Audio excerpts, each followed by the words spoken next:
Tirupati municipal కార్పొరేషన్లో రాజకీయాలు వేడెక్కాయి. ఇప్పుడు Tirupati municipal corporation deputy mayor ఎన్నికకు ఏర్పాట్లు జరుగుతున్న ఈ సందర్భంలో డిప్యూటీ మేయర్ పదవి ఏ పార్టీని వరిస్తుందో అని సర్వత్రా ఉత్కంఠ నెలకొంది. దీంతో క్యాంపు రాజకీయాలకు వైసీపీ తెరలేపింది.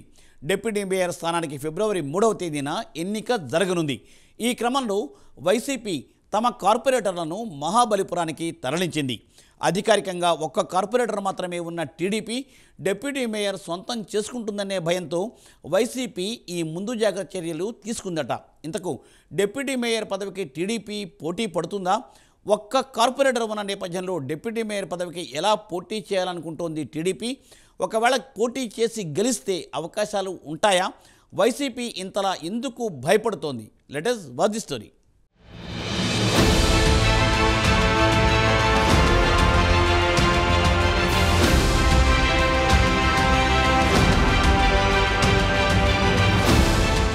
తిరుపతి మున్సిపల్ కార్పొరేషన్లో రాజకీయాలు వేడెక్కాయి. ఏపీలో కూటమి అధికారంలోకి వచ్చిన తర్వాత రాష్ట్రంలోని దాదాపు అన్ని మున్సిపాలిటీలలో బలాబలాలు తారుమారయ్యాయి.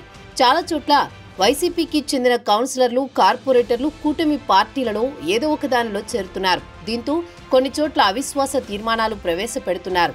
కొన్ని చోట్ల అధికార కూటమి పార్టీలు మున్సిపాలిటీలను, కార్పొరేషన్లను కైవసం చేసుకుంటున్నాయి.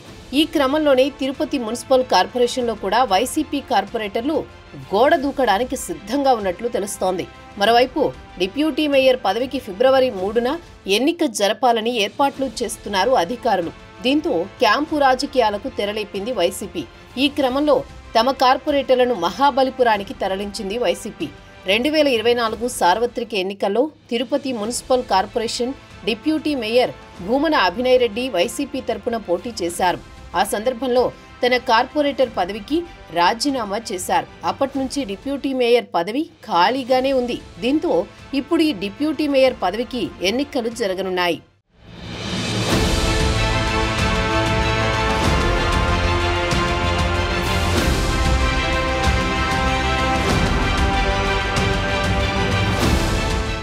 రెండు 2007లో కార్పొరేషన్గా ఏర్పడిన తిరుపతి మున్సిపల్ కార్పొరేషన్లో మొత్తం 50 డివిజన్లున్నాయి. వాటిలో గత 2021 ఎన్నికల్లో 49 డివిజన్లలో వైసీపీ అభ్యర్థులు గెలుపొందారు. ఒక స్థానంలో టీడీపీ అభ్యర్థి విజయం సాధించారు.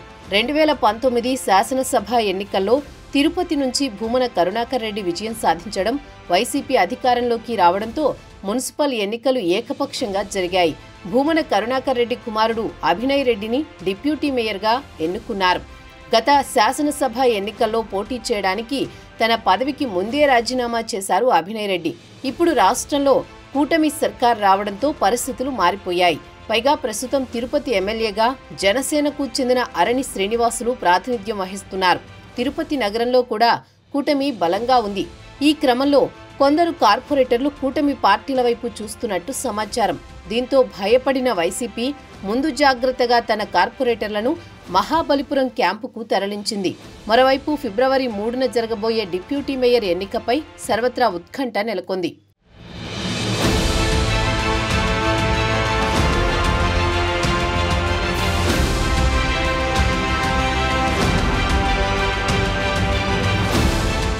ఇంకోవైపు రాష్ట్ర వ్యాప్తంగా వైసీపీకి ఎదురుదెబ్బలు తగులుతున్నాయి. జగన్ కు రైట్ హ్యాండ్ అనుకున్న వాళ్ళందరూ వైసీపీకి రాజీనామా చేస్తున్నారు. దీంతో ఆ పార్టీ క్యాడర్ చెల్లాచెదురవుతోంది. తాజాగా వైసీపీ కీలక నేత వైఎస్ కుటుంబానికి అత్యంత ఆప్తుడు విజయసాయిరెడ్డి సైతం వైసీపీని వీడారు. ఇలాంటి పరిస్థితుల్లో సాధారణ కార్యకర్తలతో పాటు స్థానిక సంస్థల ప్రతినిధులు కూడా పార్టీ మారుతున్నారు.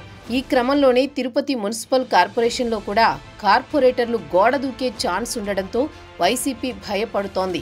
ఈ పరిస్థితుల్లో రాబోయే స్థానిక సంస్థల ఎన్నికల్లో పోటీ చేయడానికి అభ్యర్థులు కూడా దొరికే అవకాశాలు కనబడడం లేదని రాజకీయ విశ్లేషకులు చెబుతున్నారు.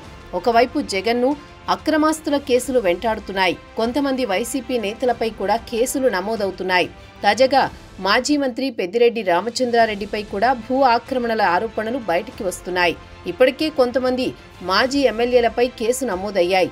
ఈ నేపథ్యంలో స్థానిక వైసీపీ ప్రజాప్రతినిధులు అధికార కూటమి పార్టీలతో సఖ్యతగా ఉంటున్నారు. వాళ్ల సొంత పనుల కోసమో లేదంటే పార్టీకి భవిష్యత్తు లేదనో మొత్తానికి వైసీపీ నుంచి బయటకొస్తున్నారు.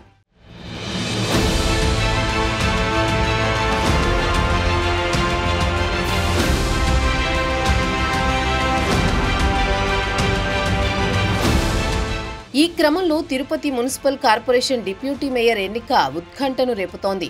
సగం మంది వైసీపీ కార్పొరేటర్లు కూటమి పార్టీలకు జై కొడితే డిప్యూటీ మేయర్ వైసీపీ చేజారే అవకాశం ఉంది. దీంతో ఎలాగైనా డిప్యూటీ మేయర్ పదవి తమ పార్టీకే దక్కాలని మాజీ ఎమ్మెల్యే భూమన కరుణాకర్ రెడ్డి పావులు కదుపుతున్నారు.